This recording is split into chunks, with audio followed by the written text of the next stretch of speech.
If I look around a typical room in my house, I might see a bag of candy, the cover of a book, a can of Dr. Pepper, and a web page open on my laptop.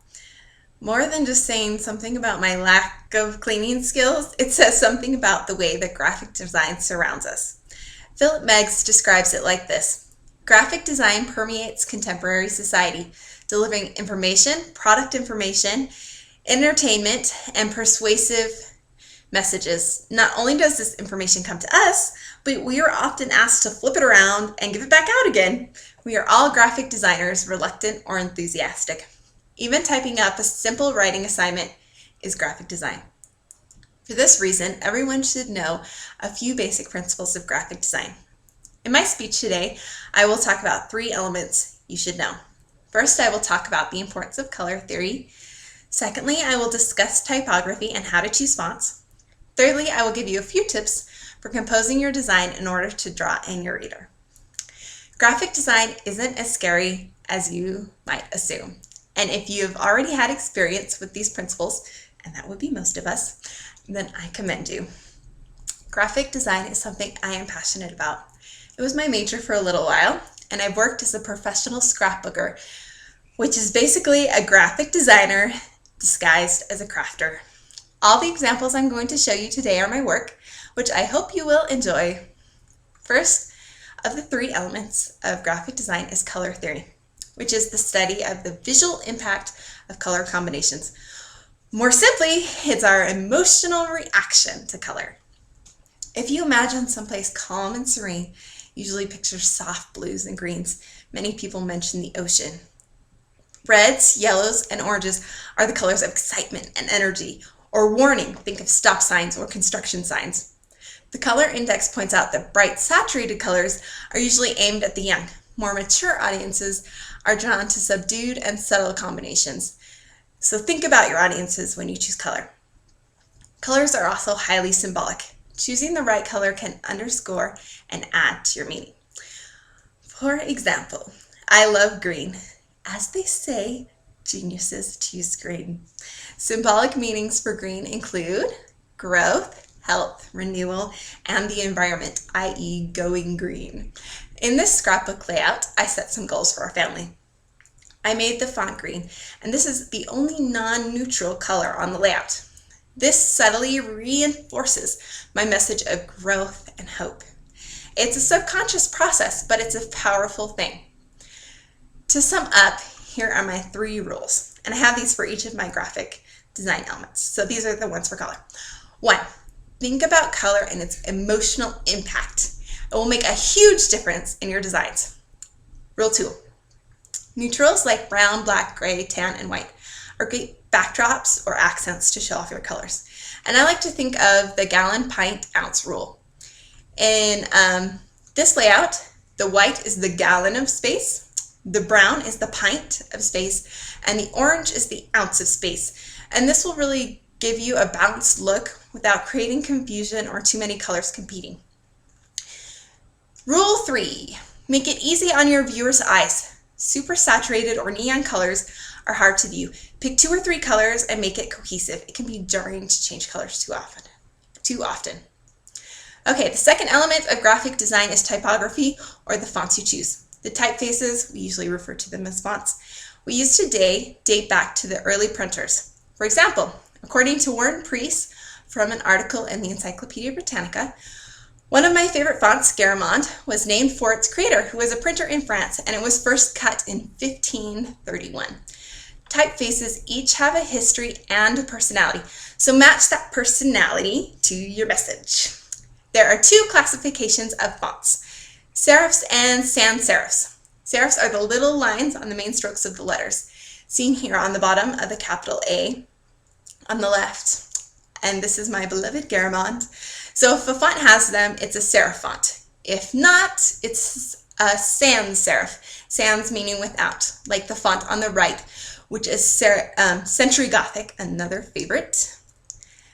The personality of a serif font is classic and more serious. Another advantage to serif fonts, according to Steve Barth in his article Digital Designs, is that serif fonts are easier to read for long paragraphs of text, which is why books are generally printed in serif fonts.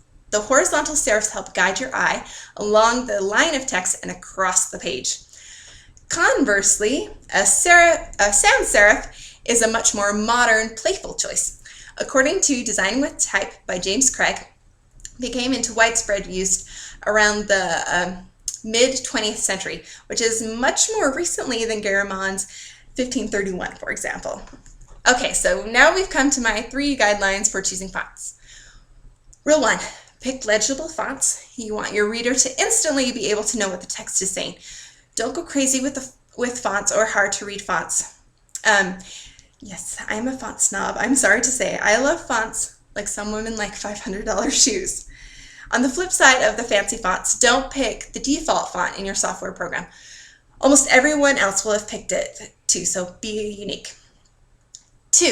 Rule 2. Use only 3 to 4 fonts on one project, and that's really pushing it.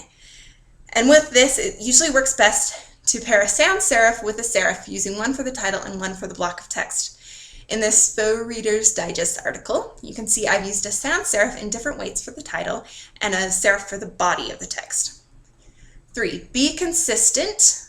Pick a font and style for the titles and use it for the titles throughout, and so on with each element. And this makes it easy for the reader to find things, and it sets up a hierarchy of information. All right, our last element of graphic design is composition, which is where the elements are placed in your design. And the most common one is going to be the title at the top and the text underneath. When you go to design, decide first on a focal point. If you don't have one, everything will be of the same importance, and nothing's going to really draw you in. And really, it can be as simple as a large bolded title, or it can be an interesting photo. But pick something as your focal point that is central to your message. Okay, the second thing you need to do is figure out a grid system. And basically, this is deciding where the margins or the columns and the headers and footers will be. And your grid should repeat across pages. And here's an example of one from Designing with Type. When you fill in your grid, think of it like a well-made bed.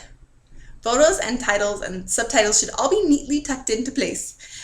And this is a newsletter that I did for one of my classes. Microsoft Publisher provided the basic template, but you can see that all of my columns line up. All the margins around the edges line up, and so on. And this will really give your design polish and professionalism. And always remember to leave a generous margin. One other design rule to keep in mind is the rule of thirds, and I use this all the time. The basic idea is to take your background and put an imaginary tic-tac-toe board on it, dividing it equally into 9 rectangles. And where any 2 of the lines cross is the ideal spot for a focal point.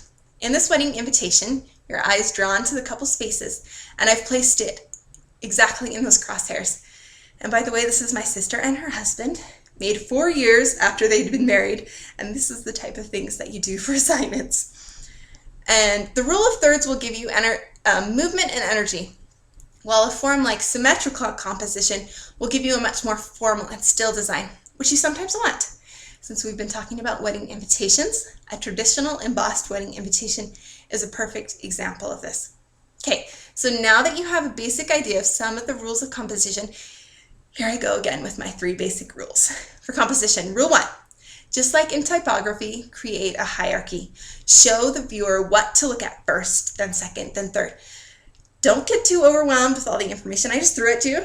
A lot of programs like Microsoft Word and Publisher and PowerPoint make it easy with templates you can use. Okay, rule 2. Use the inspiration that's all around you. If you have a project due and have no idea where to start, take an existing design and adapt it. Don't copy it, but use it as a starting point. Okay, 3.